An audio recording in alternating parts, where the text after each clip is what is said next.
Hi, everybody. How's it going? Hello. Good. Excited Thank to be you. here. Yeah, thanks for chatting with me. Thanks for having us. So I'm happy to and excited to be talking about the holidays with you all. And thank you for joining me in this little coffee chat. I called it a coffee chat, but it's 1:00 in the afternoon and we all have a mug of something. So tell me, Erica, what are you drinking? I'm drinking an orange tea. Okay. And Rachelle? Yep. Water. Oh, nice. Thanks for participating with your mug, though. I'm thirsty, so it works. And Zoe? Rooibos. And I have tea too. I have Tulsi tea. I don't know Yes. if you guys have ever That's tried good. that. Did I say that right? Rooibos tea. I think so. That's how I say it. Okay, that's how we're saying it today. Okay, sounds good.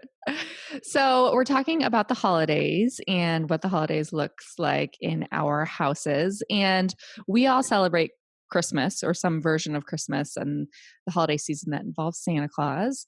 So when we're talking about that, that's more or less what we're referencing going into the holiday season. So I want to talk a little bit about decorations because the holidays, I feel like, there's such an emphasis on decorations. And there, I think, is this belief that if we don't go crazy decorating, that we're kind of a Scrooge. So tell me about decorations and how much you all do, what type, that sort of thing. Zoe, do you mind starting us off? Yeah, I'd love to. So I have been simplifying for 8 years. So I now have my Christmas decorations worked down to one bin.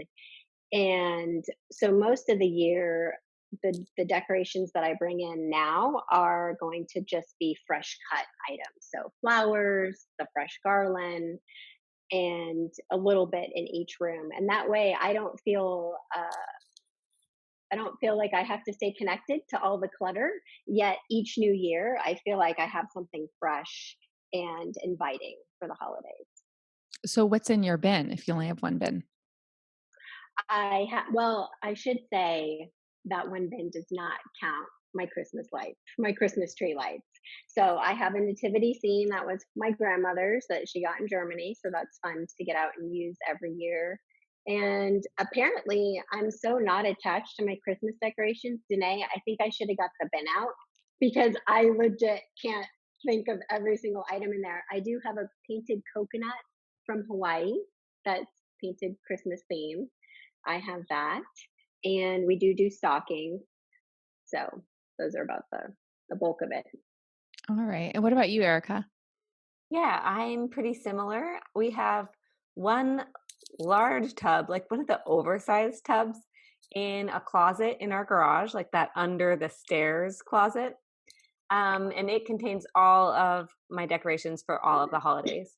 So Christmas, a few little things for Easter, like their Easter baskets, a few things for Halloween, just all of the holidays. We've got a nativity scene too that my husband's brother picked up in Jerusalem, children's books. My mom she decorates for all the holidays to the max. And it was so fun to grow up with that, to put out the Tiny Tim village, there's a name for those, but I'm blanking on it. The little porcelain villages. Mm-hmm. Oh, yeah. I know. Sprinkle like fake snow over them. And it was such a magical, fun feeling.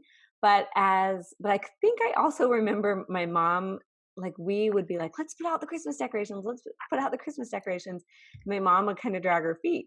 And now that I'm the mom, I understand that that's because it's not just magic for the person putting them out. It's a lot of work. So I opted not to do the little porcelain village and instead just keep things pretty simple. And I do what Zoe does too, which is try to get fresh things that are more seasonal than like holiday, like pumpkins in the fall and some garland from Trader Joe's in December. So that's pretty much it. All right. What about you, Rachelle? Yeah, very similar. I just have one large bin of holiday stuff, but it's really only Christmas. Christmas is the only holiday that we really decorate for.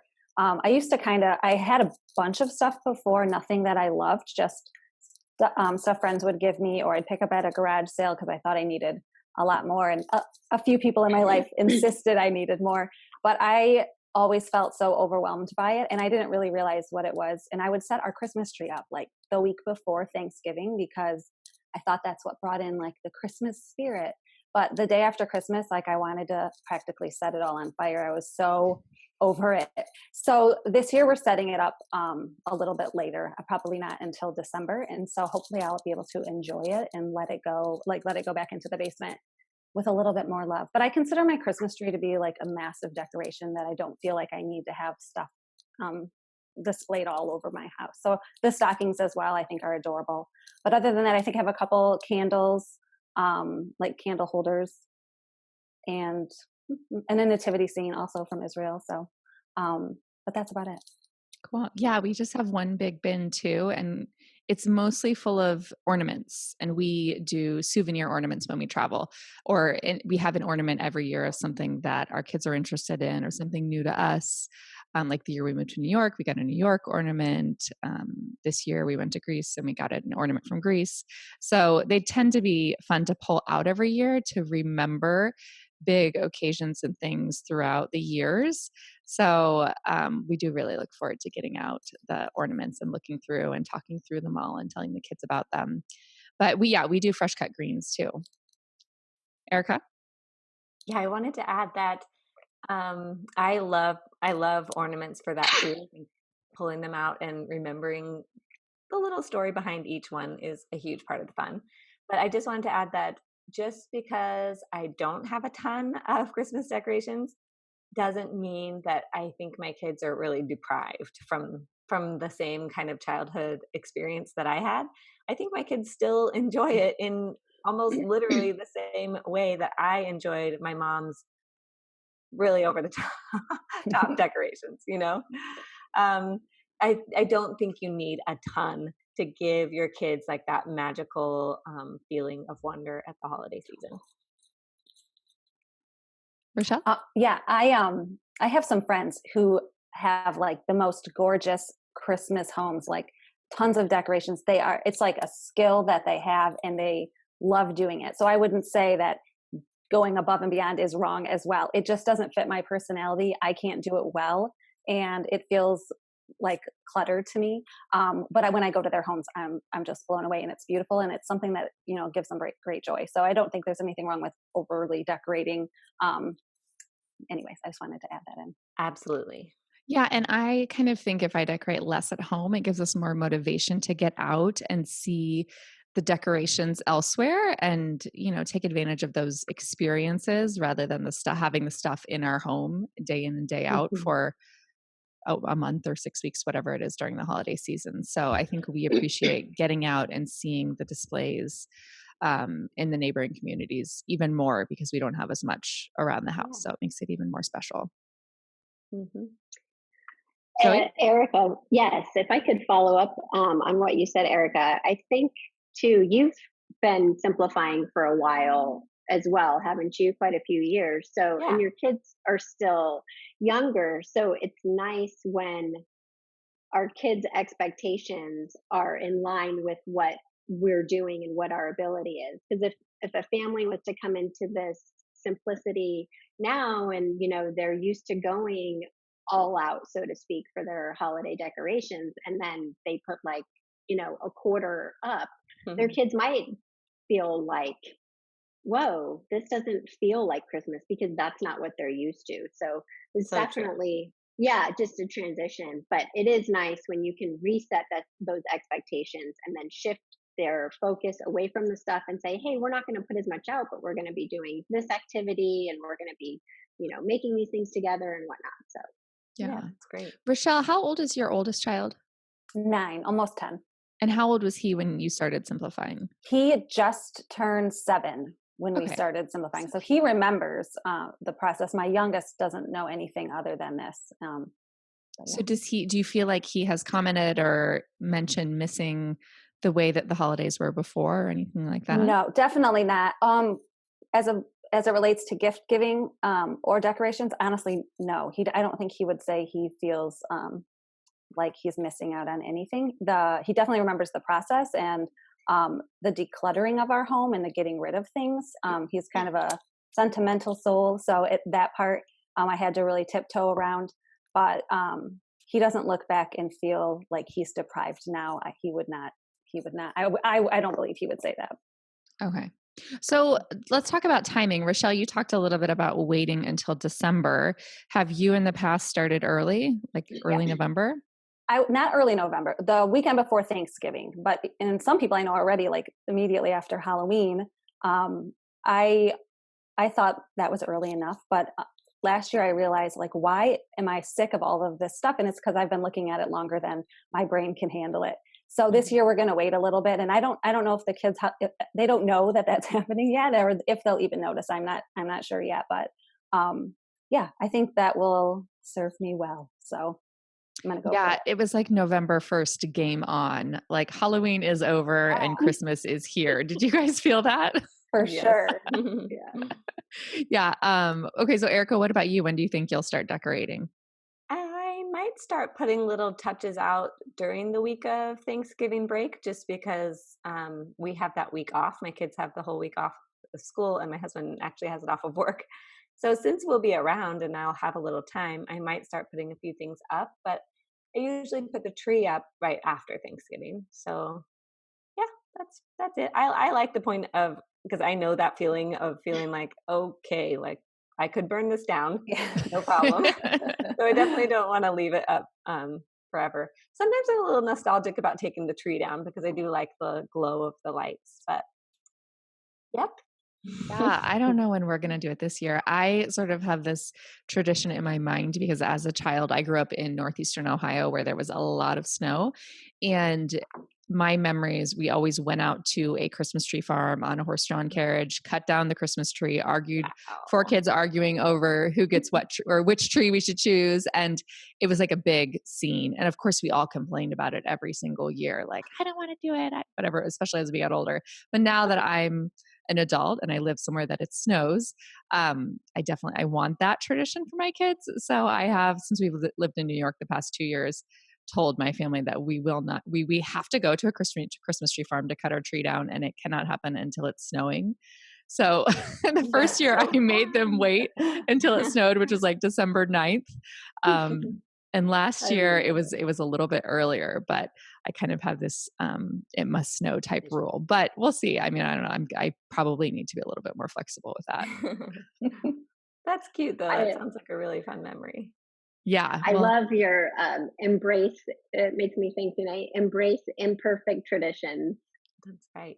Yes. Yeah. When you're describing like 4 kids and fighting and like that's how it's really, that's how it really is, you know, but it's good to embrace that. Yeah. And I wonder, I should ask my mom how she feels about that memory looking back, because I'm pretty sure we made it miserable for her. Like she wanted it to be this picture perfect thing where like we were all going out in the horse-drawn carriage, but all of us complained about doing it. And we all like were fighting with each other the whole time. I'm pretty confident. So I wonder if she looks back at that with happy memories. I kind of feel like I have the tendency just to remember the happy things when it's that and along those lines. I don't know. What about you all? Yeah, that's why I take pictures. Maybe not. No, that's why I take pictures, because when I think back and I look back at these memories, right, and I'm like, oh, that was so stressful, and then I'm like, oh, but look at this, look how adorable and cute. Oh, they smiled for a minute, or oh, they were laughing. So it's good to remember that. And, it makes it worth it. Rachelle? Yeah. And I think the craziness makes the memory even better. Like the best part is sitting around with my, brother and sisters and talking about like all that went wrong. And that's what makes it more fun in the moment. Maybe not, and definitely not for my parents or for us now, but it's like looking back, that's what makes it like have the best memory of all. Yeah. And I think that in the generation we're raising kids in now, there's this need to make it all perfect, picture perfect for social media, like get the perfect shot, have the perfect day, the perfect experiences. And I know just from hearing from my audience members that everybody wants to have these amazing traditions. And I'm always seeing posts online like, what are your holiday traditions? And what do you do with your family? And I'm looking to start new holiday traditions. And I think a lot of people put stress on themselves about creating these perfect moments. And I love to hear that reflection from you, Rachelle. And I guess now reflecting on my own childhood, that for me too, it was the imperfect moments that stand out. Maybe it was the lack of the existence of perfect moments from the 80s and 90s. I don't know. It's hard to say. Erica? Yeah, I also think that the moments that I'm having a hard time articulating this. Come back to me. Okay. So, Zoe. Yeah, Danae.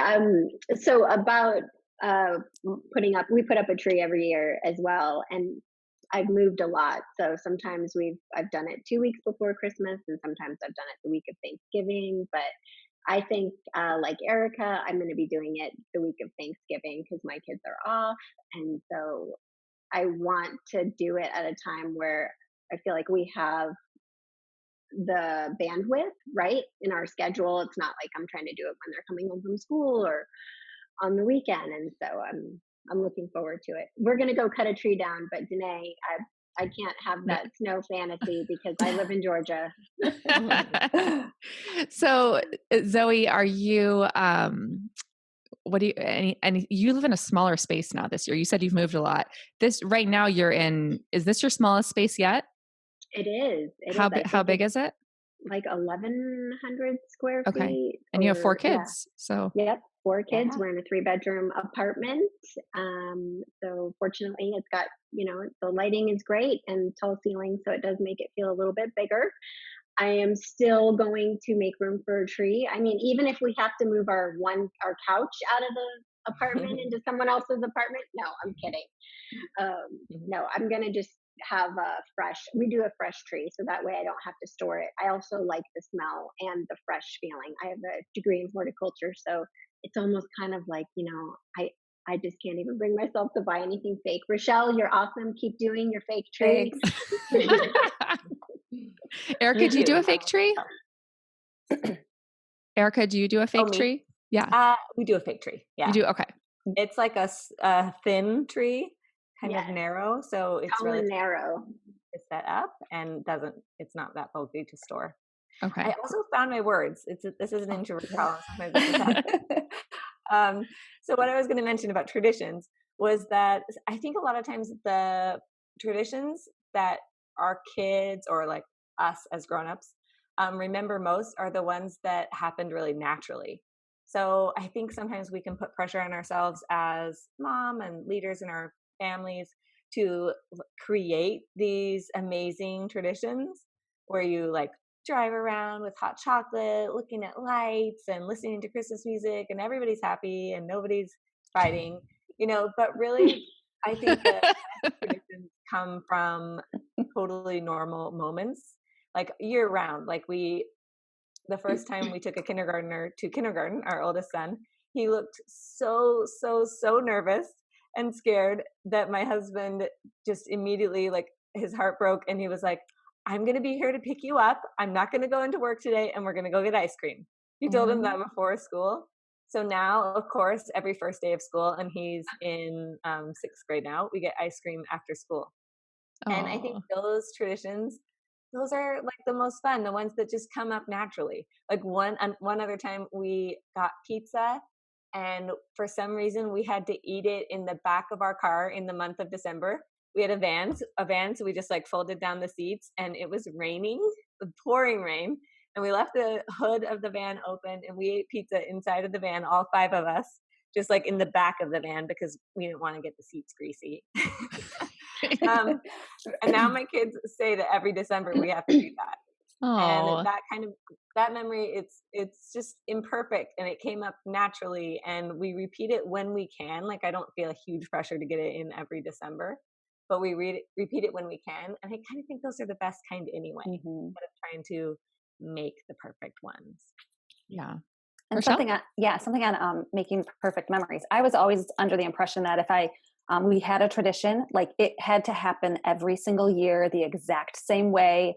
And it stressed me out. And I felt, maybe if my kids experience this over and over again, then they would remember that I was amazing. I don't really know all of that went into why I thought this, but over the last couple of years, I've been really just letting go of like the need to make things exactly the way they are and just embracing the way it's going to happen every year, because something's going to come up and change it, or we might come up with some other new tradition. And again, traditions, I don't know if the definition means they have to happen every single year, but it's just the tradition is being together as a family, and however that looks for us each year. I'm just embracing it. Yeah, I tried to start a hiking tradition where we went for a hike every year on Christmas Day, and it never happened, like not once. And every year I was trying to start it. I remember you mentioning that before. I know, it still hasn't happened. We actually went for a hike on Christmas Eve last year because it was snowing, and it was just like we were kind of in the mood. But I think that was the thing, like you got to be in the mood. You've got to want to do the tradition, because otherwise it's just this thing that's chore. Like and it's just an obligation. And what is it really worth at that point, I guess, if it's not enjoyable? Right. For sure. So I'm assuming that your kids are not going to be listening to this. So I'm going to ask you what your kids are getting for Christmas, if you know. All right, Zoe. Yes. Two of my kids are getting new scooters, and they're going to get some pajamas. Actually, we have a loose tradition of giving them pajamas after Thanksgiving, so that we can all get comfy and cozy together. And some art supplies and some puzzles. Danae, I think you've shared those puzzles that I was doing with my 6-year-old last year. The bird bingo. Those yeah, Ocean Bingo, Bird Bingo. I love that Bingo, publisher. Bird Bingo. Have they come out with a new one? Because I'm looking at that. There might be another one. I'm not sure. I definitely is the Bird and Ocean, and I think they have a couple other. They have like a matching game and that kind of thing too. But we love Ocean Bingo. Big fans. And then we're gonna go somewhere. I don't know where we're gonna go. They would really love to see snow. Danae, do you have room at your place? Yeah, come on. No snow guarantees. I know, right? Okay, so that's the extent of what they're getting. Okay. And Rachelle, what about your kids? Do you have a plan? Yes, our kids are getting, because I know they won't hear this and nobody seeing this will tell them, but we're actually going to Disney World a couple weeks after Christmas. So I plan to box up. We have a couple stuffed Disney characters and some Star Wars stuff, and we just we'll make one big box for them to open together and pull out all of their own stuff that they already have. And I'm sure they'll get clued in, because we've done that before with Great Wolf Lodge. And so I'm really excited for that. They'll probably each open one or two small or needed things just to open something that day. I did find, I think it's Melissa and Doug. It's a barn, a wooden barn. My daughter has this whole dollhouse wood block thing. It kind of goes with it, and she's going to love that. So I found that at a mom to mom sale for like $10. So I'm excited. So other than that, I really don't know. I haven't picked out all the little details, but I think Disney is pretty going to make everything else cost only $10. So What about you, Erica? Yeah, we're actually the same. We're going to go to Disneyland in January. I'm not really a huge amusement park person. It's way too many people in one place. But I will do it for the kids. And my sister happened to be going, and my parents were going. And when you have extra hands, it's really hard to say no to that chance, even if it does cost an arm and a leg and you'd rather go to the beach or the mountains. Yeah. So it's going to be fun. So I figured since we're doing that, I will give them Disney tickets for Christmas. And I think I was like, yay, experiences over things. It's another chance to kind of instill that. And then we'll do a few small things too. My boys will probably get some skateboarding type stuff, because that's what they're into right now. And I always love art supplies for my daughter, because it's pretty much the only thing that entertains her for more than 5 minutes. She's 6. So yeah, I think that's it. Cool. I'm just kind of starting to think about what I want to do for our kids. Usually I let them pick one thing from Santa, and that's the thing that they go and they ask Santa for, and then Santa gives them that gift. And for us, that kind of reins in all the requests, like the opening up the catalog, circling all the things. Like we just don't do any of that because you're only getting one thing from Santa. So there's not really much sense in writing a gigantic list when Santa's really only bringing you one thing. So that's just kind of the tradition that we've started around Santa is one thing. You sit on his lap and you tell him that thing. And then unless that thing is absolutely absurd, then we're going to get you that one thing. Like a pony? Yes, Didn't your daughter ask for? Yeah, she is a big horse fan. There will be no ponies. Erica? Yes, if I could put like a universal minimalist plea into the world, it would be, please don't ask my kids for Christmas lists or overly ask them what they want for Christmas. You know, it's okay. But my kids, they didn't even know about the idea of Christmas lists until people started asking them what was on their list, you know, and then they'd start like when they were old enough to write, making them in their rooms. But that's just not something we ever emphasized. So yeah, I I think like your approach. that's important because I think we sort of start the narrative around Santa and gifts at the holidays. And maybe we've started it one way and we want to shift it. And I think we can do that. And we have to steer the ship and shift that narrative if we want to. But yes, talking about making the list, the idea that Santa is watching if you're naughty or nice. I don't like that either. I don't like this idea that my kids aren't getting a lot for Christmas, but it's certainly not because they've been naughty. It's just because we're trying to be more intentional this year. So just being thoughtful about the messages that you're sending around gift giving in the holidays, because I think that plays a huge part in what your kids expect and what they anticipate. Well said. Yeah. So yeah.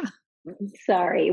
I just wanted to add on to that, Erica. That's a great point. So one thing I've tried to do with my older two kids, so my son, he's going to be 11 next week, and then my daughter's 13, is encourage them to shift the conversation.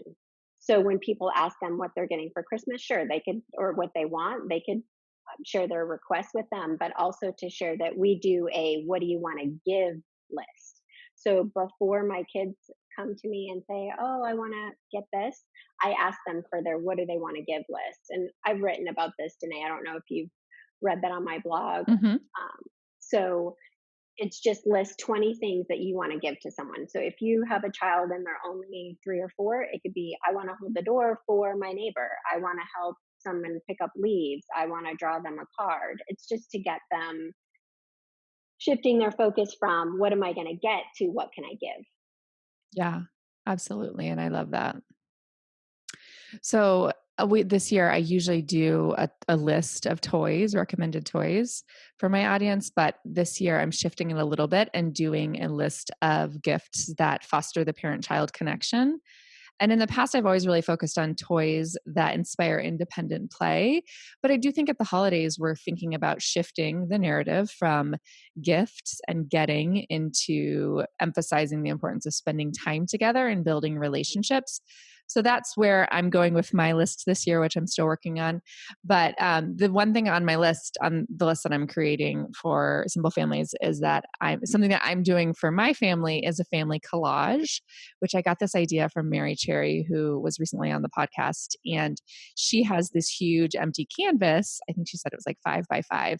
And her family just worked together to add little pieces to it over the course of a couple weeks to make this sort of a little bit crazy, eclectic piece of art together out of different materials.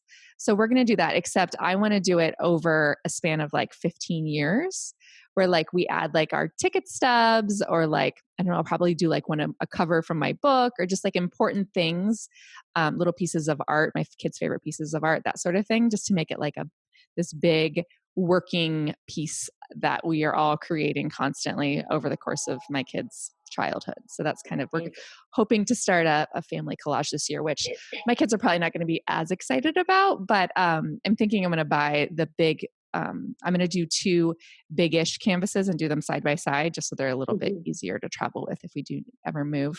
And then buy some paints and just kind of let them go at it and paint the big canvases and then start kind of decoupaging stuff on to the canvas as we go along. So that's going to be our bigger gift. So yeah, we'll see how it goes. For a while, I think it's going to look really awkward because we're going to have like these like giant, empty, sloppy, like half completed canvases, but whatever, it's our house. And I'm a believer that like, it's your house, you do what you want with it, you decorate it the way that you want. And, I'm hoping, 15 years from now that this will be a nice keepsake for us, since we're not really ones to keep all that stuff, all like little paper clutter and that kind of thing. Yeah. So I think your kids will love creating it and love discussing what can go on it. That's so fun. I hope so. Yeah. I have a feeling that my 3-year-old is going to have like 1 million pieces of art for it all the time. It will be covered in her art, which I guess we can just cover with other things too as they get older. We'll see, but I'm excited. It'll be a work in progress for us this year. So talk to me about who you buy for. What's the tradition in your extended family? How many are you buying just for your kids, your partner? How many people are you buying for, Erica? Yeah, that's a great question because I always wonder this about other people. So, I'm doing, my kids and my husband. And then, on my husband's side of the family, they do a gift exchange. So every year it just rotates and we do $100 to spend on the family. So I like that because it feels so much easier than trying to do all of the families or all of the nieces and nephews. And then on my side of the family, we really I'll do my parents, obviously. And then we kind of just do gifts for each other if we're in the same place at the same time. Like that's sort of just our unspoken agreement. Because we're all in different states. So we're not always together. And there isn't really an expectation that we ship each other large amounts of stuff. So our gift giving is not too bad. I'm sure, I try to do like a little thank you gift for the teachers, but that's really small, and maybe cookies to the neighbors, but if we feel like it. All right. Rachelle, what about you? Yeah, my husband and I are not planning to exchange gifts this year. Let the kids maybe take them to get each other presents from the kids. We do both of our parents, Paul's and mine. And then on my side, I have 2 sisters, a sister-in-law and a brother. And so we've always in the past kind of done a gift exchange, and it's just every year pared down more and more. And my brother and brother-in-law, or my husband and brother, they call it a Grinch agreement now, where for no reason will they ever get each other ever a present. That's awesome. So that eliminates that. And then with my sisters, we've done homemade gifts in the past, which was comical and awesome, but kind of time consuming and stressful. So now we're just doing an experience. We're looking at maybe a comedy show where we just all buy our own ticket and go and call it a present. And on my same thing on my other side of the family, we've done like family presents. My brother only has one brother, and so we just do like a family present there. But I do get my nephew's presents. All the kids do get a gift because there's just a couple on each side. It's not like dozens of cousins or anything like that. And do you see them all for Christmas? We do. We do okay. One a few days before Christmas and one on Christmas Day. Okay. What about you, Zoe? Yeah, so like Erica, I think my gift giving obligations or tendencies are pretty minimal. My kids don't have a lot of cousins, so they're not exchanging gifts, and I'm not, I have one nephew, and that's it. So it's pretty minimal.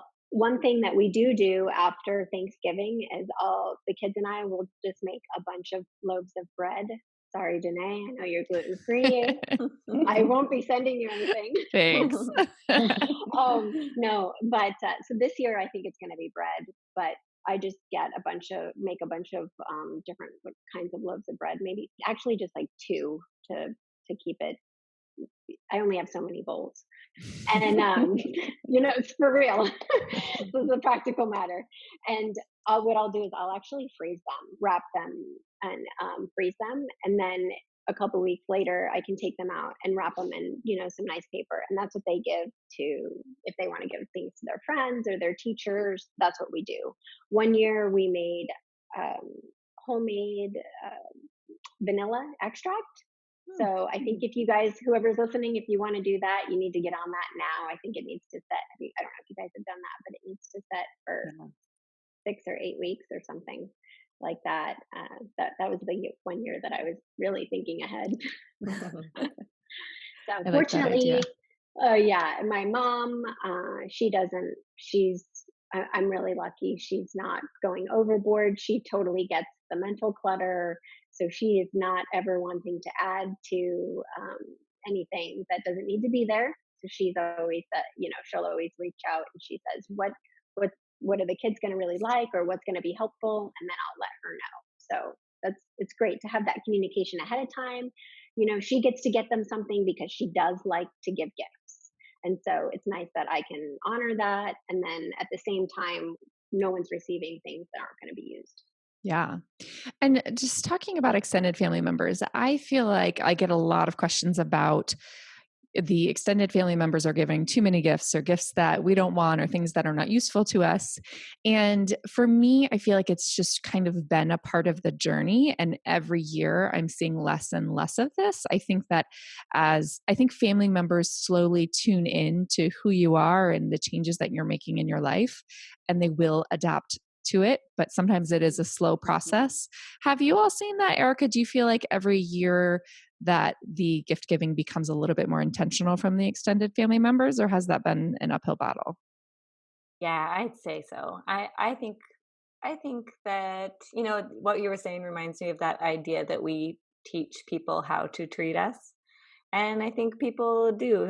Most of our family members get it with time, but it takes time. And sometimes it might take an awkward conversation or two, and that's okay. With my family, let's see, my mom, I really appreciate that she lets me suggest a few things for the kids. So I'll usually suggest like a book set for my boys who read a ton, or like rollerblades or something. So that's nice, because then I can get the kids something that I feel like they could need and use, but I am not the one to. And they just get like, one thing from the grandparents on both sides. And my husband's parents, they're like the ultimate minimalists without ever having known that word. They keep almost nothing in their closets, almost nothing on their walls. They're just very, very neat, minimal people. When I go into their garage, I'm like, I love this. Best. Yeah. So they just give our kids one thing. So I don't really have that struggle there. Yeah. Rachelle, what about you? Yeah, I think definitely takes time. When we went minimalist, it was in January, so we had like the whole year to prepare for Christmas. I feel like if you're not just now coming into realizing that minimalism might be for you, or you want a simpler Christmas, that you might have a hard time getting people on board, because if you've always done it the exact opposite, they're not necessarily going to want to be the first ones to jump in. So I think they have to see you really living this and giving your kids gifts more intentionally first before they're going to jump in. But yeah, I think every year our parents have done a really great job in it. And just like Erica said, like the more you live, I think it was Erica, sorry, the more you live it, the more they start to catch on and embrace it with you. So yeah, they're always asking what experiences our kids might like, and I'm really love like hobby gifts or inexperience gifts, and family experience gifts are something that we always encourage them to get. And they usually try to do their best to make that work. Now, every now and then, like my daughter will come home from a Cracker Barrel with like a robotic barking dog. Like it's not always perfect, but I think just grace and low expectations, and know that you can do what you can do in your home, and yeah, that's all you can really be in control of. So just lots of grace. Right. And what about you, Zoe? Yeah, well, I just wanted to add that I don't know if it's me, Erica, you have your son's in middle school, right? Yeah. Yeah.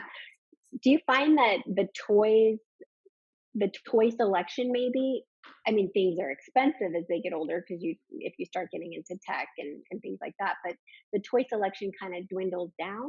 No, you don't think so? No, it dwindles so much. Yes. Oh, it dwindles. Yeah. So if there's any parents of young kids with grandparents that just keep buying and buying and buying, right. There's hope on the horizon, because they're going to run out of options.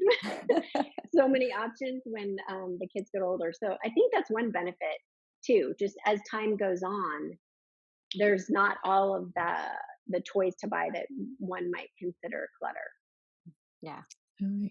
Okay. And about gifts in general, I try to think of and encourage my community to think of gift giving as about the gift giver. So giving a gift fulfills a need that they had usually. Like a lot of us have somebody in our life who loves to give gifts, and it's their love language. So if you have a mother-in-law who's giving you way too much stuff for your child, just try to see like the best of intentions in it. Grace, like Rachelle said. And also, once they've given you that gift, like you don't have an obligation to use it in exactly the way they intended you to. So that is your decision. So then you get to decide if you want to keep it in your home or if you want to use it for a month and then squirrel it away and see if your kid doesn't notice and then donate it. Like you have options on your end. But I always think that the relationship and the relationship is most important, more important than the stuff. And trying to understand where they're coming from helps too. Great. So, what about hostess gifts? Do you give hostess gifts if you go to a holiday event, Zoe? You got to be able to eat it. In fact, Danae, you might know me, right? I don't go anywhere without food. Either I have to bring it or it better be there. No, yeah. So if I do bring a hostess gift, I do honor um, invitations that say don't bring anything, right? Because if I say that, I truly want them to honor that as well. So I have been to a few I was invited to a few engagements last year where they said no gifts. Also, a birthday party this year for a little 6-year-old girl. So, but if I do, it's a consumable. So something usually like the bread that we talked about before. Okay. So let's talk a little bit about holiday cards. Do you do holiday photo shoots? Do you send out holiday cards? What's your tradition around that? Rachelle, do you want to start us off? Yeah, we don't do holiday cards ourselves. I save them when I get them just through the holidays. And again, on December 26th, they go in the trash. Sorry. But I like to display. I have a little clip thing that I display them on and kind of adds to my decoration. I would call that a decoration, but then I can get rid of it. And photo shoots, we don't do like a formal family photo shoot or anything. I have a good friend who is an up and coming photographer, and she has the cutest mini sessions. So last year we went to her mini session and it was adorable. And so if she does another one, I'll probably do that again just because they're cute and she's my friend. But I wouldn't say it's something that I have to get coordinating outfits, and we don't do every single year. And I don't send out a family photo or anything like that. Okay. Zoe, what about you? So I do whatever works for me that year. And over the years, it has been from one end to the other of, having coordinating outfits and somewhat matching and taking photos just for the Christmas card and sending those out. And then other years, like the year that my 6-year-old was born, the year that my 10-year-old was born, because they were born in October and then the other one born in November, I didn't do them and I didn't feel one bit guilty because my bandwidth was less. So I just do whatever feels right for me in that season, and I don't feel guilty about it. Right. Erica? Yeah, I'm the same. I'll do them like maybe every few years because I do think it's fun and I love getting them. Mm-hmm. But I feel no pressure to do them. As for photos, I like having our family photographed because I just love those photos. I think it's like a chance to see your family as the ideal version of your family that you're really not on a daily basis by any means. So it's just like so satisfying when you get those pictures. You're like, this is the family I thought I was going to have all growing up. So I love to get us a great photographer, invest in some great pictures, spend way too much time thinking about the outfits, but I can only manage that every few years because it just takes a lot, a lot of planning. And Yeah. I rarely try to get a photo shoot in the fall because photographers are always busiest then, and I think a little bit more expensive. Mm-hmm. So if I can, if I was going to do a professional photo shoot, I would try to do it in the spring or summer. Okay. Yeah, we haven't done holiday cards since we had kids. Like we did one every year from the time we got married up until we had kids. And then we have not done one since. And every year I want to, I really do. And some years I'll even like design it and put it in my shopping cart. And then like $500 later, I'm like, no, I'm not ordering those because they get so expensive. And like, I want it to be one that I love if I'm going to put the time and energy into it. And then I have to deal with the fact that a lot of my friends have moved and I don't have their updated addresses. And then I just quit. That's where it ends. And some years I don't even attempt, but I haven't actually gotten them out at all since my kids have been born. And I've actually noticed that I get a lot less now. So I'm curious if you guys think, if you've gotten less since you started giving them, do you think it's because you're not sending them regularly? Or do you think it's because people in general are just giving less or sending less holiday cards? I think it's because I'm not sending them. Really? Okay. Oh, totally. I don't know what it is. Then you're like, oh, well, they sent me a card. And I mean, I've moved around a lot though. So I have a lot of friends that we don't live near each other. So that's, just the way the cookie crumbles. Yeah. Erica, what do you think? I don't know. I was kind of leaning toward maybe it's just universal, but I like to think that too. And I do think it's the perfect commentary on parenting and becoming a parent, how you stopped giving them, sending them after you had kids. That's so funny. Maybe we're just all growing up and our families are requiring more of us and we're not all able to send them out. But I don't know. All I know is when I get a card, I feel a lot of love and appreciation for the person who sent it. And I display it inside too. So I love getting them too. What about you, Rachelle? I think we pretty consistently get them from the same people every year. We never get a ton of them. I go to some people's house and it's like, feels like hundreds of cards everywhere. We don't get that many cards. So. Oh, we used to get I remember one year I counted 85. Holy cow. Like a lot. And last year, I want to say maybe we got 20. I don't know. I'm going to count this year to see, but I don't know. I mean, it probably, I don't like to take the blame and think that it's because we're not sending them, but it very well might be. Ultimately, it's their choice, right, Danae? It's not your fault. Yes. I was actually reading, there was someone that did a study and they looked at holiday letters from 20, 30, 40 years ago and how holiday letters, well, first of all, they're non-existent. My husband's great aunt still writes a holiday letter every year, which I love reading. I really enjoy it. I wish everyone did it. Not that I don't love the photo cards, but I love reading a little one pager update on people. I think it's such a beautiful way to stay in touch. But I think now with social media, we're all much more updated on people's lives. So it feels a little repetitive maybe. So someone did a study on looking at holiday letters and how they've changed over the years. And back in the 60s and 70s, the holiday letters were all pretty neutral, just talking about their year. And then as we're getting closer to our current generation, the uses of the words busy, or it's been a crazy year, or it's been a hectic year, all those words are popping up more and more every year in the study, which I thought was fascinating. And it kind of makes me wonder if that's why I'm not getting a lot of cards. It's just because people just are hectic and busy and it just doesn't happen, kind of like the four of us, right? Yeah. It just doesn't happen and it just hasn't become a priority as much anymore. So I don't know. And technology, like you said, technology and social media and connecting has increased. Erica, I think this conversation calls for you to do a test.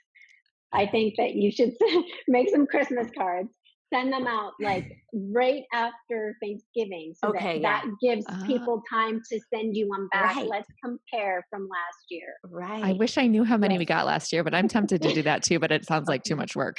Zoe will front me the $500. I'm in. Okay. Yes.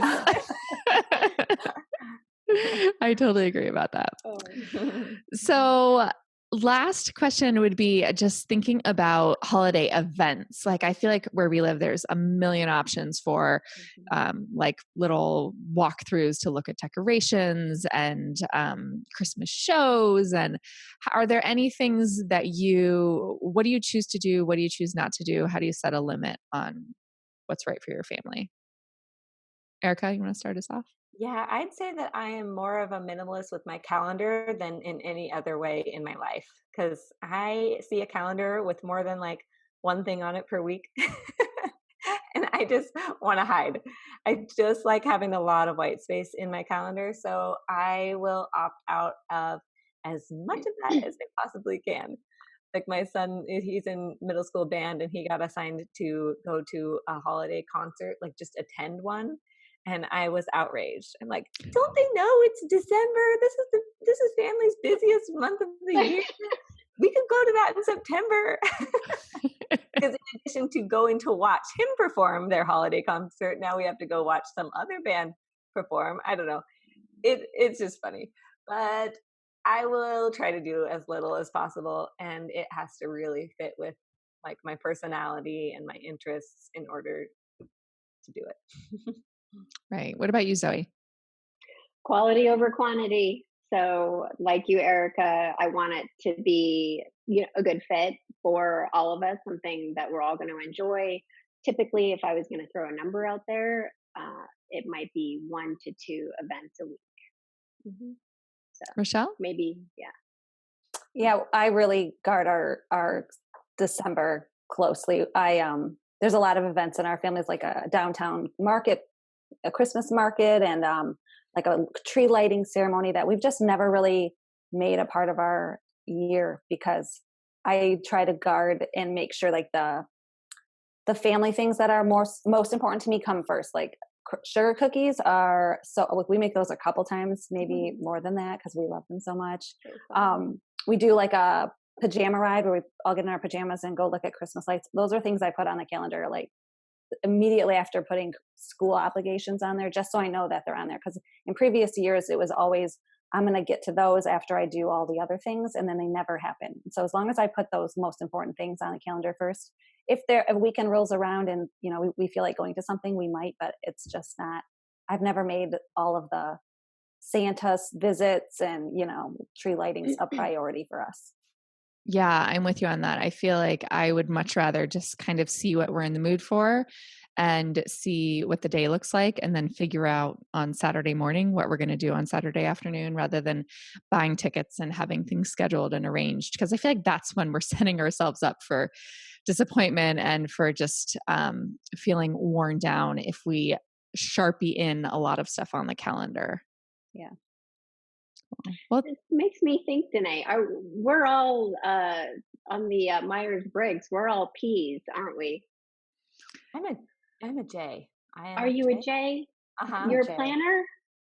You're a planner? Okay, Danae, it's just you and I. I was going to say, I don't even remember. Sorry. You're a P, Danae. I am. Okay. Yeah. What would I do without you, Zoe? You would just go with the flow. Yes. All right. Well, thank you so much. It's been great chatting with you all. And I hope this is helpful for anyone out there who is moving towards a simpler holiday season. And I will talk with you all soon.